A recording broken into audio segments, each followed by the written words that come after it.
Hok ni seorang lagi, Datuk Seri Haji Adiawang, Presiden Depah. Ya, penuh jadi Menteri Besar Terengganu, tapi dah buat cetong. Sebab dia jadi Pak Turut Pakatan. Tapi ada hati nak buat uduk kat Malaysia ni. Puasa nak buat kudu, terah tengok. Gabung dengan PKR ngepah dengan DAP, buat sepati. Cuba tengok, DAP nak PKR nak tak sama ngepah buat kudu.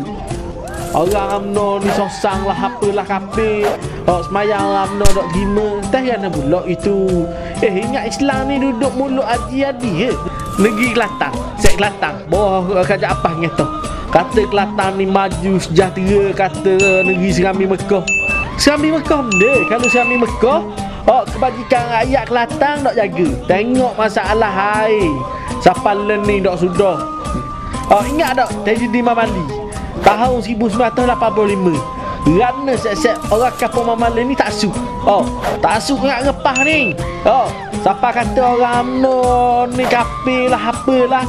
Sebab pada masa ni set-set Mamali ni dia terima amanat Ajadi ni siapa habis borok beranda kampung dia.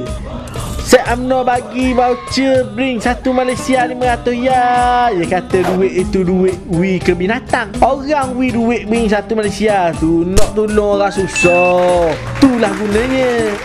Pandai pula kata duit ni tak molek, duit ni haram lah apalah. Teh ramainya yang ambil set ia juga. Pahala ni kalimah Allah pun boleh digada. Tak betul tu. Kalimah Allah ni hanya khas untuk orang Islam sahaja.